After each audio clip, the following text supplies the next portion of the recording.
So I'd like to pick up where I left off, talking about different modes of antibiotic use and other antimicrobial treatments that are available out there. So I was mentioning how one of our main targets for um, antibiotic use is to take advantage of the differences between the physiology of microbes, such as bacteria, and our own eukaryotic animal mammalian physiology. So one way that we can treat that is targeting differences in the cell membranes. I mentioned previously targeting the cell walls, things like peptidoglycan formation, but there's also some drugs such as gramicidin and polymyxin that can target the membranes more specifically. And this is something we often find for targeting gram-negative bacteria. So gramicidin works by punching a hole basically into the cell membrane, which makes them very leaky. So you can see that there's this channel that's going through the phospholipid bilayer,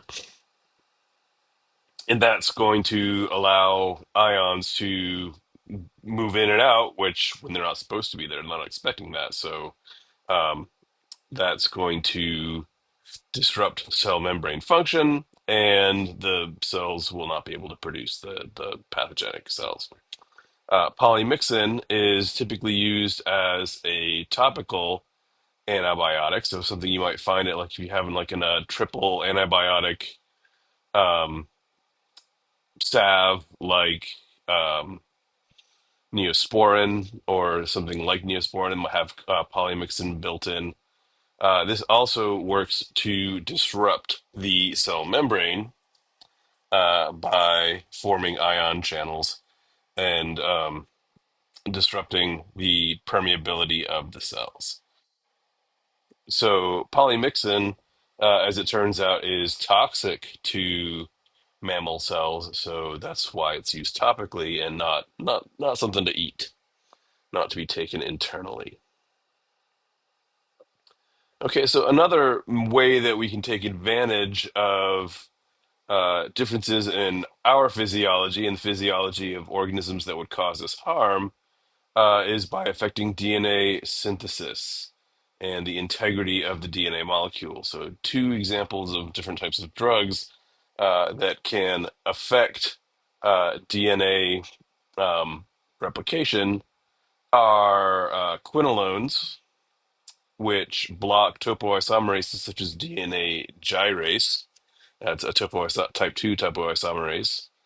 Um, so quinolones were used after 9/11 attacks, where envelopes full of powdered anthrax were being delivered to different prominent individuals as a type of bioterrorism, and the quinolones were administered to treat those anthrax infections. Sulfa drugs are more bacteriostatic for the most part. Um,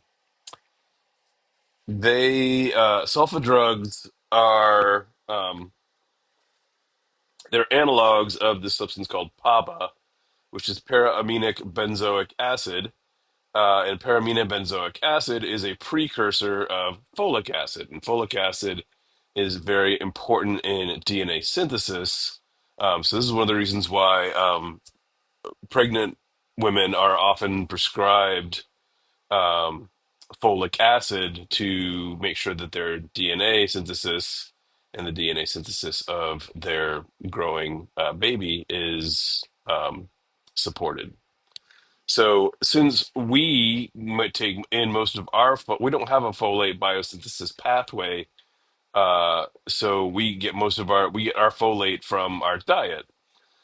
So sulfa drugs don't really affect our physiology because we're eating our folate. But if you're a microbe that has a reliance on folate biosynthesis, it's a different story. So here you can see here's PABA, para-aminobenzoic acid, and here's that analog, sulfonylamide, which is the main type of sulfa drug that is used. And para-aminobenzoic acid is a precursor to forming folic acid, with this kind of black box molecule called pteridine and the amino acid glutamic acid. So normally, folic acid is made by combining these three things using this enzyme, which is called dihydropteroate synthase, um, which is and that enzyme, when we use sulfonylamide instead of PABA, then it doesn't produce folate, and that is a problem because folic acid, as it turns out, the way that it affects DNA synthesis is that folic acid is an important precursor for purines. So no folic acid means no purines, and that means no DNA synthesis. So sulfa drugs were a very important, one of the first types of antibiotics that were used, although not derived from a natural source like penicillin or those other types of antibiotics. Okay, so we can go after other targets for nucleic acid synthesis. We can, instead of going after the DNA, we can go after the RNA. And there's a couple of different ways we can go after that. So there are RNA synthesis inhibitors that block transcription, and these are going to be cidal drugs. So rifamycin is an example, and actinomycin D is another example of drugs that bind to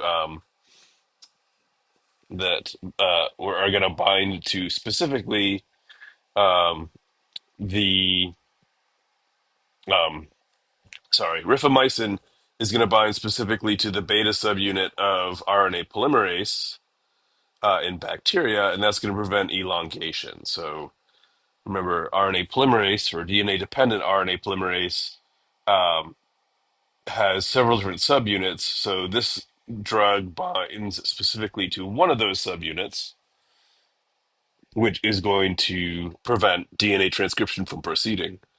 Actinomycin D, as it turns out, it prevents initiation and elongation in transcription. It can bind to any type of DNA, so it is not particularly selective, has a very low therapeutic index, meaning that it's not something that you can just eat gobs and gobs of it and it's going to destroy the bacteria but leave your cells completely unharmed. No, no, no. But as it turns out, the fact that it is can be harmful to um, host cells is something that is taken advantage of. And it turns out that actinomycin D, besides being an antibiotic, is also used as a chemotherapy agent in many types of cancers, taking advantage of the same basic idea that we're going to inhibit DNA um, from being transcribed in those cells. Okay, so we've talked about DNA replication being inhibited, transcription being inhibited. We can also inhibit translation by affecting the ribosomes in particular, um, knowing that the ribosomes of bacteria are of a different size than the ribosomes of eukaryotes. So we can take advantage of that by using drugs like streptomycin and other aminoglycosides that bind to the small subunit, the 30S subunit, and that leads to the misreading of the messenger RNA. It kind of like puts a little bump in on the small subunit, and that is going to uh, prevent it from being read accurately, and that's going to lead to all kinds of messed up proteins being produced by the bacteria. Um, so streptomycin is one of these aminoglycosides. This is a drug that, if used too much, it can actually affect mitochondrial function because remember, mitochondria have their own ribosomes, which are essentially bacterial ribosomes. Tetracyclines are another type of protein synthesis inhibitor that targets the 30S subunit of the ribosome. And tetracycline means it's got four rings, which here's an example of one down here. You can see it's got these one, two, three, four rings. They are more bacteriostatic than bactericidal. Their mode of action is to block the binding of charged transfer RNAs into the amino acyl site of the ribosome. Okay, and for that reason, they tend to be very broad spectrum antibiotics. As a matter of fact, when I was in the Peace Corps, I had to take an anti-malarial prophylaxis to prevent me from getting malaria. I took a drug called mefloquine, which they've they've since stopped using because it has some pretty nasty side effects. But some people, some fellow Peace Corps volunteers, were very sensitive um, to mefloquine, so they had to take. Basically, they were taking daily dosages of tetracyclines as a malaria prophylaxis. Um, so that's just to give you an example of how broad the range of these tetracycline drugs can be. They can even affect some of the basal eukaryotes, such as the Plasmodium parasites. All right, so erythromycin and some of these other drugs. Now we're talking about drugs that are inhibiting the large subunit, the 50S subunit. So erythromycin is going to inhibit translocation, which means that we don't have a nice smooth transfer of the tRNAs from the A site to the P site. And drugs such as erythromycin, these are often called macrolides. Macrolide means a big ring, and they typically have at the heart of the drug is a large 15 to 22 carbon ring known as a lactone ring. Um, Chloramphenicol is another example of a 50S inhibitor. It inhibits the peptidyl transferase activity in the 50S subunit, but it does seem to affect it has a number of side effects. It can be very toxic if not used appropriately, so it's typically a drug of last resort for particularly difficult to resolve bacterial infections. And then clindamycin and metronidazole um, are going to bind the same way as chloramphenicol, but they are more useful in anaerobic environments. All right, so this slide is kind of showing you some of the examples of the different um, translation inhibitors that I just went over. So chloramphenicol binding to the 50S subunit, inhibiting peptide bond formation, transpeptidase uh, formation, streptomycin and tetracyclines binding to the small subunit, the 30S subunit, and doing the things that they were going to do. Okay, this brings us to antivirals. Antivirals are a much more difficult type of problem to resolve for reasons I will get into. So you may have heard, there's no cure for the common cold. Um, and there's a couple of reasons for that. One is no one's ever died from the common cold. If the common cold is relatively harmless, as long as whoever the patient kind of takes care of themselves, has treatment, gets the rest and fluids and things that they need to heal up, so it doesn't progress into something else. So if you don't take care of yourself and you just kind of go at it, it's not the cold virus that's going to kill you, the rhinovirus. It's going to be something else, like it could advance to pneumonia.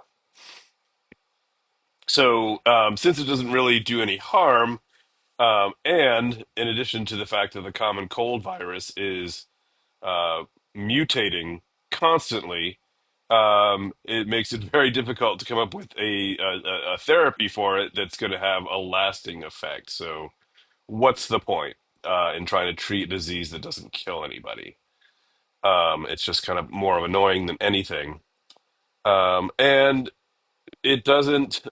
there's no antibiotic that's going to be able to treat any viral disease. So typically we talk about the drugs that treat antivirals specifically as antivirals, not as antibiotics, because viruses are essentially so close to our, I mean, they live intracellularly. They rely on the host's cellular apparatus to proliferate. So it's very hard to affect them without affecting our own body's mechanisms that are essential to them functioning. So it's hard to kind of get a wedge between viral function and just normal cellular function. Because viruses do things like they seize host cell functions to make copies of themselves, not very many targets that are going to be unique to those viruses. So something I think of is a movie from the days of my youth called Predator, starring Arnold Schwarzenegger, where he's fighting against an alien from another planet, and he famously says, "Oh, if it bleeds, we can kill it." Well, the thing is, viruses are not alive, so they cannot be killed.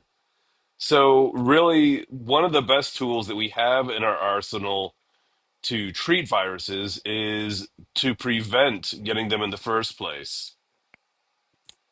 So, the best, in this case, the best offense is a strong defense. And by that, I mean vaccines. There are a number of viral diseases that if you contract that viral disease, you're not going to have a lot of options for therapy if your body hasn't been trained, you haven't trained your immune system to defend against that particular virus. So, with that said, we do have a number of antiviral agents, but treating viruses, and there are a number of viruses that are unlike the rhinovirus, are life-threatening and have a huge effect on the quality of life. So, we want to try and come up with therapies for them. So here are just a handful of antiviral agents that are out there.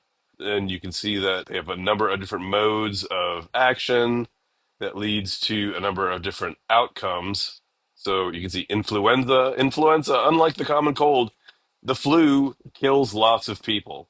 There have been flu pandemics that before widespread vaccination, um, there were huge, vast numbers of people who would succumb to the flu. Herpes viruses are very, very common and not inherently lethal, but they can be very annoying. They can be transmitted very easily. Cytomegalovirus is something that can be very harmful to patients. Then there are respiratory syncytial virus and chronic hepatitis C virus.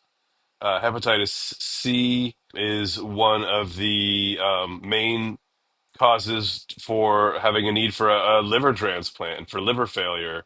So that's not something you want in your life. And then the human immunodeficiency virus or HIV, which is something that it's been a big part uh, of my life, my history, just having grown up like in the 80s and when it first kind of came on the scene and became sort of a global pandemic of HIV and the acquired immune deficiency syndrome, or AIDS.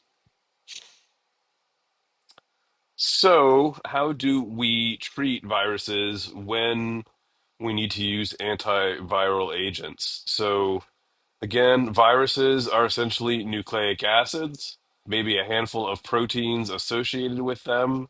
We can treat them. One of the main ways for treating viruses is by going after the nucleic acids. Many antiviral drugs are nucleotide analogs. For example, AZT, used to treat HIV. One of the first drugs that was presented as a therapy for HIV was AZT. But then we get some other drugs like Tamiflu or oseltamivir, which is neuraminidase inhibitor. And what these neuraminidase inhibitors do is they can block the release of viral particles out of cells. so the virus doesn't spread throughout the body as efficiently, and it doesn't. It's not a cure, but it can dramatically shorten the amount of time that the virus is latent in the body.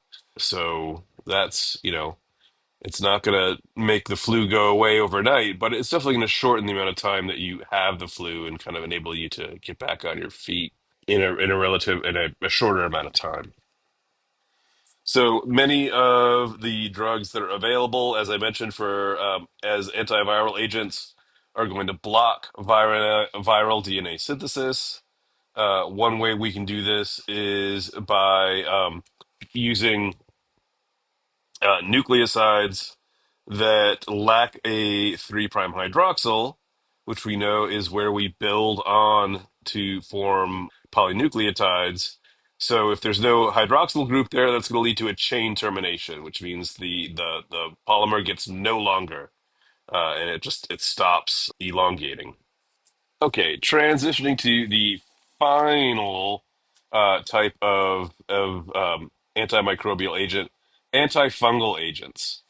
So antifungal agents, fungi are much more difficult to treat compared to bacterial infections, but fungi are in fact alive. The problem there is not that it's not like with viruses where they're not truly alive. It's more the problem is that they're too closely related to us.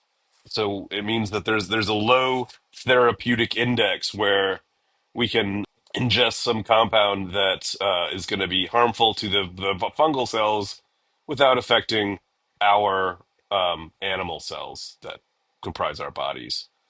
In addition to that, fungi typically have detoxification systems that can inactivate their toxins. They have smooth ER that can detoxify drugs. So most fungal infections can be defined in one of two groups. So typically they are on the surface of the body, superficial mycoses. So these can be ones that affect skin, hair, nails, and these are typically treated topically. And then we can have what are so-called deep mycoses, where you have a fungal infection inside the body, and these need to be treated systemically. So the two main categories of antifungal drugs are azoles and polyenes. Both of these are types of compounds that inhibit the synthesis of ergosterol. Ergosterol is a fungus-specific steroid that is part of their cell membrane. So while our animal cells have cholesterol, fungi don't have cholesterol. They use this other steroid, ergosterol. So azoles typically will block ergosterol biosynthesis, whereas the polyenes will bind directly to ergosterol, and whereas polyenes will bind directly to the ergosterol and prevent it from being added to the cell membranes. So azoles include drugs such as clotrimazole, itraconazole, fluconazole. Um, and there are other drugs such as terbinafines that selectively inhibit ergosterol biosynthesis.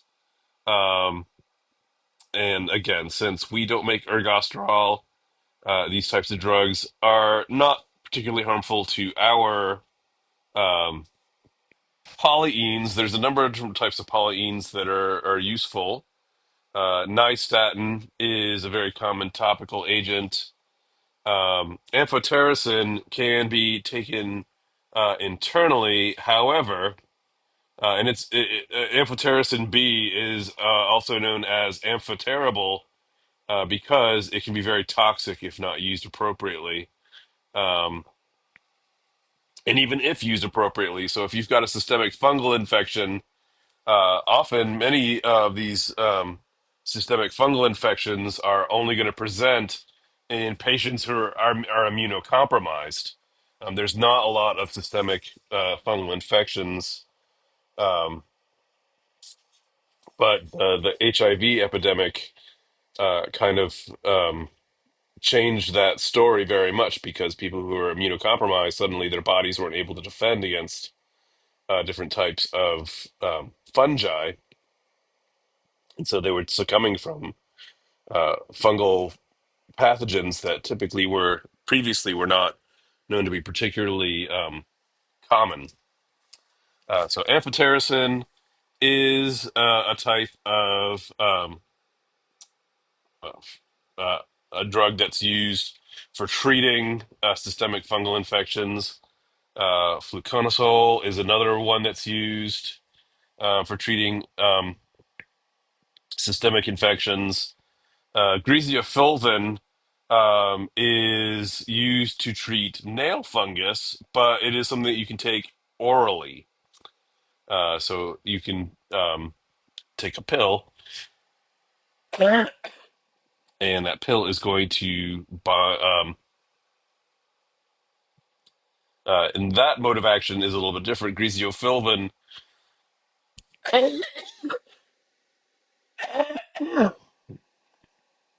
that one's a little bit,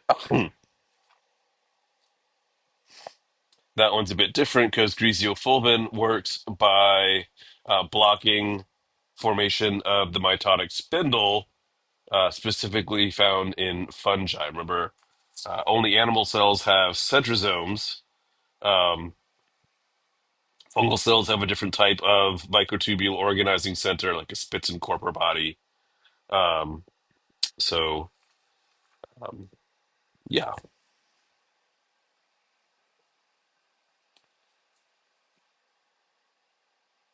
Okay, that brings us to the end of this chapter. These last couple of slides have a few kind of important summary points, things that you can expect to be asked about, things you can expect to be asked about on the final exam.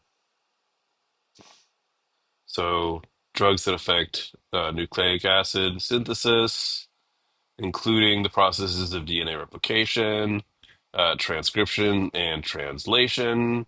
And then, as I just mentioned, antiviral agents and antifungal agents, in particular with the antifungals, the azoles and the polyenes.